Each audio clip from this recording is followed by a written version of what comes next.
வணக்கம். அனைத்து ஊடகங்களுக்கும் பத்திரிகைகளுக்கும் இனிய தைப்பொங்கல் நல்வாழ்த்துக்கள், இனிய ஆங்கில புத்தாண்டு நல்வாழ்த்துக்கள். நன்றி, வணக்கம்.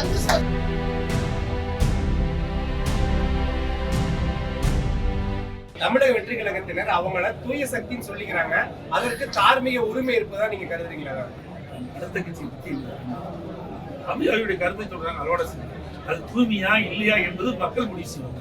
ஏற்கனவே எங்களுடைய கழக துணை பொதுச் செயலாளர் அழகாக அதுக்கு விளக்கம் கொடுத்தாரு. பத்திரிகைலாம் வரவிட்டது புரிஞ்சுக்கணும். ஆனா தமிழகத்துல வெகு விரைவில் திமுக வந்து தன்னோட தேர்தல் அறிக்கையை வெளியிடுறதுக்காக இன்னைக்கு பாத்தீங்கன்னா கனிமொழி தலைமையில புதிய ஒரு குழு அமைச்சு மக்களோட குறைகள் எங்கெங்க தமிழகம் ஃபுல்லா இருக்குன்னு ஒரு சர்ச் பண்ணி அவங்க ஒரு செலக்டிவ்ல இருக்கிறாங்க. அதிமுக அந்த மாதிரி ஏதாவது முன்னெடுப்பு செய்துங்களா?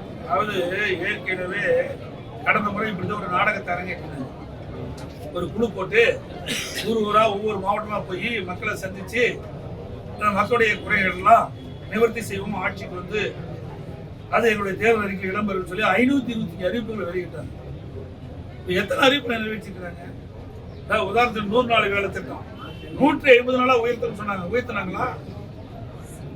அந்த 100 நாள் வேலை திட்டத்தில் பணிபுரிகின்ற ஊழியர்களுக்கு சம்பளம் உயர்த்தினாங்களா? இல்லையே.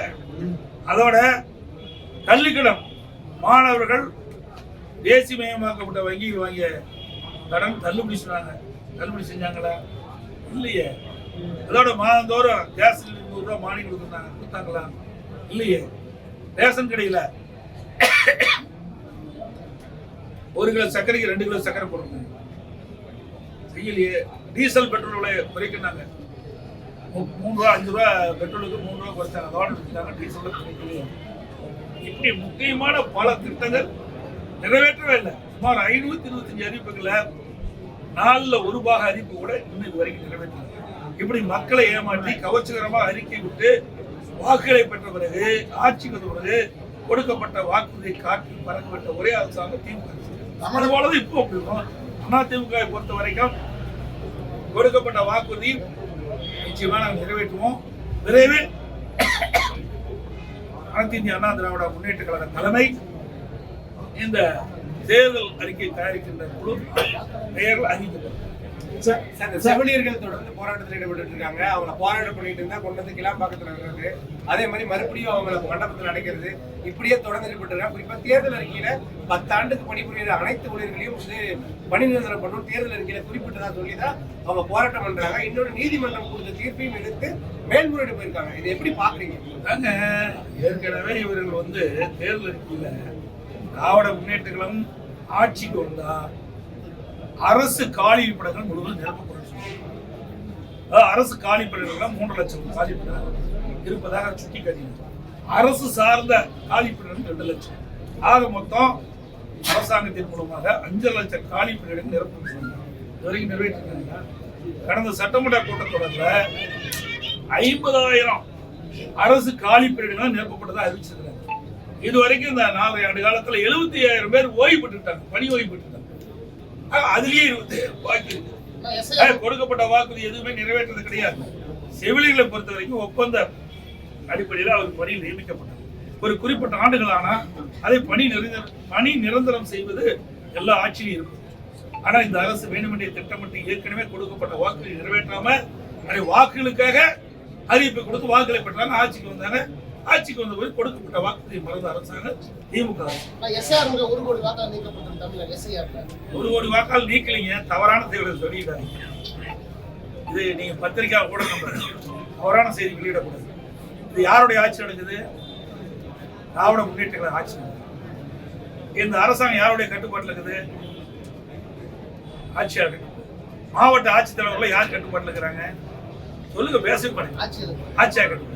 அவருடைய தலைமையின் கீழ் தான் இந்த பணியெல்லாம் நடக்குது. இதுல நாங்க கேட்க வேண்டிய கேள்வி நீங்க எதிர்கட்சி கேட்டு எதிர்கட்சி தான் கேள்வி கேட்க முடியும். ஆளுங்கட்சி இருக்கின்ற பொழுது இதை வேண்டுமென்றே திட்டமிட்டு எஸ்ஐஆர் பணி முழுமையும் நிறைவேற்றப்பட்டு விட்டால் போலி வாக்காளர் நீக்கப்படும். போலி வாக்காளர்னா எல்லாமே இரட்டை வாக்காளர், போலி வாக்காளர். அதுல யாரெல்லாம் உண்மையான வாக்காளரை தவிர்த்து மீதியெல்லாம் வாக்காளர் பற்றி இடம் பெற்று அத்தனை பேருமே போலி வாக்காளர் தான் கருதப்படுவாங்க. 21 ஆண்டு காலமா இந்த எஸ்ஐஆர் பணியை மேற்கொள்ளல. அதனால இறந்தவர்கள்லாம் தேர்தல் நேரத்தில் உயிர் பெற்று வந்து திமுக காரனால ஓட்டு போட ஆரம்பிச்சாங்க. அதுதான் பதறாரு, கதறாரு. ஆக இது நாள் வரை இறந்தவர்களை வைத்து நாம் வெற்றி பெற்று வந்தோம், போலி வாக்காளர்களை வைத்து வெற்றி பெற்று வந்தோம். இப்போ அதற்கு ஒரு இடையூறு வந்துட்டது. நீ எஸ்ஐஆர் பணி மேற்கொள்ளப்பட்டு விட்டால் அது வாக்காளர் பணியில் உண்மையான வாக்காளர் தான் இடம்பெறுவாங்க.